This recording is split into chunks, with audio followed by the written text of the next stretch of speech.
enfrentar la emergencia nutricional que vive el país y que se refleja en los altos niveles de desnutrición que padece buena parte de la población. El Consejo Nacional de Seguridad Alimentaria y Nutricional elaboró un plan para mitigar la crisis alimentaria que requiere de 324 millones de quetzales, unos 40,5 millones de dólares, pero solo se tienen disponibles 46 millones de quetzales, unos 5,75 millones de dólares, según explicó el vicepresidente a los periodistas. Con los recursos disponibles, el gobierno del presidente guatemalteco Álvaro Colón solo alcanzaría a dotar de alimentos de emergencia durante 2 meses a las familias más necesitadas, y la situación se agrava tras los efectos extremos del cambio climático que van desde prolongadas sequías hasta fuertes lluvias que han dañado las cosechas de millones de familias pobres del interior de Guatemala que se han quedado sin alimentos básicos para su consumo. Según el CONASAN, unos 5.000 niños sufren de desnutrición aguda a nivel nacional y otros 10.000 se encuentran en estado de riesgo debido a la falta de nutrientes mínimos.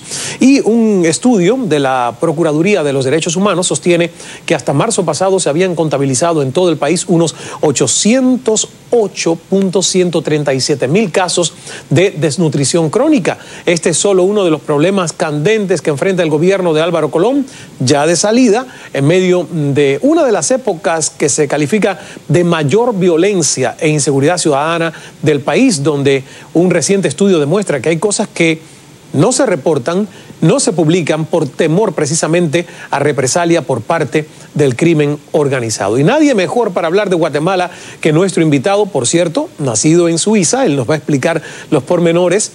El doctor Eduardo Zúger, 2 veces aspirante presidencial, actual precandidato por el partido Creo, es físico matemático, es el creador, fundador y rector de la Universidad Galileo y muy reconocido por su labor en la educación en el país. Es un placer que esté con nosotros. Ismael, doctor, un gran gusto estar aquí, muchas gracias.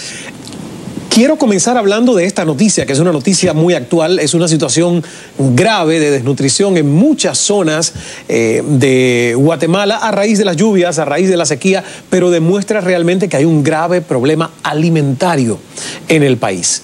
¿Es una situación que heredó el gobierno de Colón o que se ha creado con el gobierno de Colón?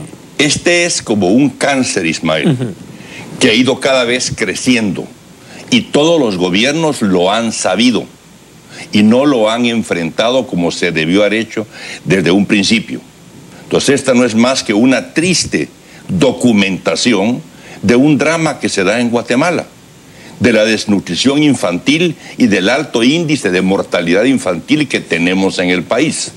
Por eso es muy curioso que en este momento venga un vicepresidente o un gobierno, cuando ya le quedan pocos meses para salir, a decir que ahora van a enfrentar el problema, cuando tuvo 4 años para enfrentarlo. Argumentan que la disponibilidad de recursos que tienen no es suficiente para enfrentar este problema. Pero ¿por qué no se habla de cómo se manejó de mal el presupuesto? Porque el presupuesto que se hizo durante el gobierno actual siempre fue manoseado. Siempre no se respetó el presupuesto y habían traslados de un ministerio, por ejemplo, de educación para otro programa, el programa que se llamó de cohesión social. Traslados de gobernación, se dicen, no alcanza para combatir la inseguridad y sin embargo se trasladan millones a este programa.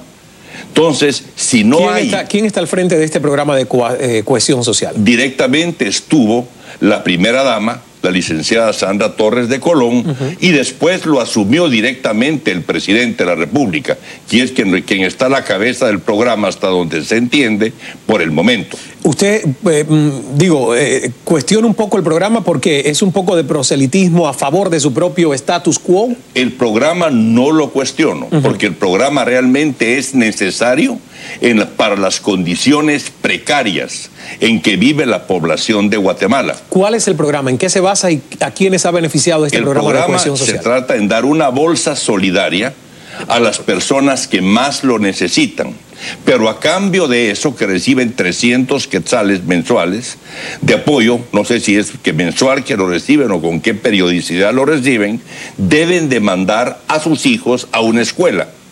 y la educación es gratuita en escuelas abiertas. Entonces, nuevamente se habla, como en otros gobiernos, de ampliar la cobertura educativa, pero no hablan de la calidad educativa.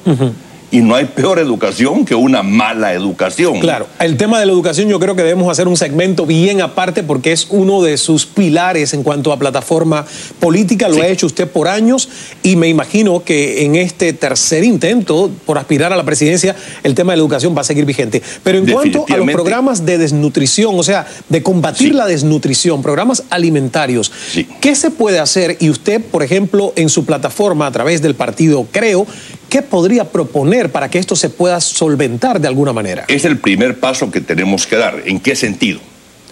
Esto es resultado de que si usted analiza los últimos gobiernos, todos no se escapan, se pide un presupuesto, lo aprueba el Congreso de la República y ningún ministerio, exceptuando el Ministerio de la Defensa en tiempos del enfrentamiento armado, logró ejecutar el 95% de lo presupuestado. Entonces el Ministerio de Agricultura y Alimentación viene y tiene un presupuesto, el de Educación también, el de Economía, pero no se lo gastaban. Entonces estaban pidiendo más de lo necesario y dicen que no alcanza la recaudación para que el gobierno pueda funcionar. Si lo que falta es una capacidad de ejecutar lo que está presupuestado. Entonces, anteriormente, pasaba eso a un fondo común y después que se distribuía en los, no sé de qué forma, pero no lo lograban ejecutar. Entonces, ¿para qué piden si no lo van a ejecutar? Pero a veces es triste el porcentaje que ejecutan. O sea que usted piensa que, por ejemplo, un gobierno con su liderazgo es simplemente tener a las personas que puedan ejecutar esos presupuestos para mejorar esa situación. Ahí radica eso, donde no están involucrados en hacer gobierno los guatemaltecos más competentes, ni se pretende tener una claridad absoluta en la forma de hacer el presupuesto. El presupuesto hay que hacerlo muy, muy claro en qué se va a invertir, cuál va a ser la parte de inversión, cuál va a ser la parte de operación y cómo se va a invertir y en qué plazos, para que una Contraloría de Cuentas bien estructurada pueda supervisar cómo va el gasto. Claro. Cómo va la ejecución de los proyectos. No que ahí están los recursos asignados y no se gastan y en este gobierno son transferidos de un programa a otro. Entonces, desnutrición, falta de atención en salud, porque en los hospitales no está la atención adecuada por falta de medicinas, en los puestos de salud, falta de personal de salud que esté trabajando de tiempo completo, no hay el recurso, pero sí es quitado de salud y transferido a otro lado.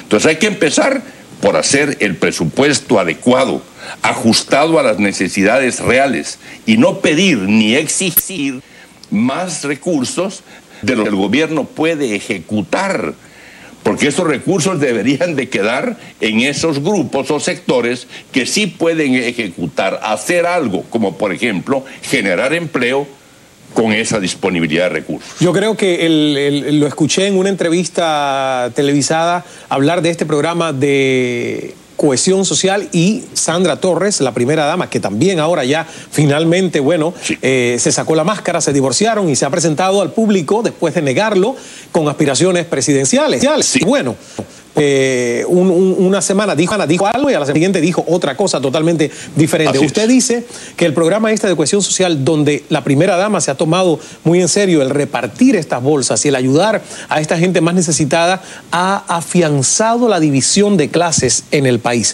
Porque por muchas razones, digamos, ella ha comparado de que hay muchos guatemaltecos que apenas les alcanza para comer una vez al día, mientras otros están comiendo 5 veces. Que ese ha sido un mensaje populista utilizado, y me voy a referir solo a Guatemala, aunque ha sido utilizado en muchos lugares en América Latina, que es, digamos, el decir, un grupo tiene demasiado, en tanto que la mayoría no tiene nada, y nunca se habla de aumentar la producción.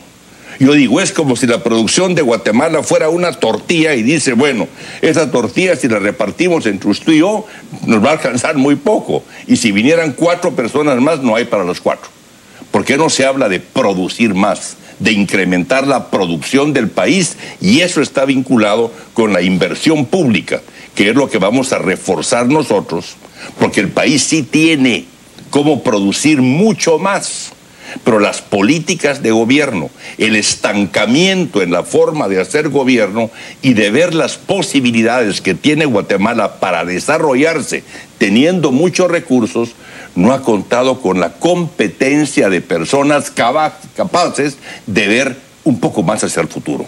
Y lo importante, vamos a hacer una pausa, doctor Zújar, porque nos tenemos que ir a comerciales, pero lo importante de esto es cómo lograr que la inversión regrese a Guatemala, la confiabilidad empresarial regrese a un país que está viviendo una crisis de inseguridad ciudadana tan catastrófica como lo está viviendo en este momento Guatemala. Hacemos una pausa y regresamos con el doctor Zújar, precandidato todavía, porque recién el 2 de mayo se oficializa la convocatoria a las elecciones presidenciales de este año, que serán en septiembre. Ya volvemos.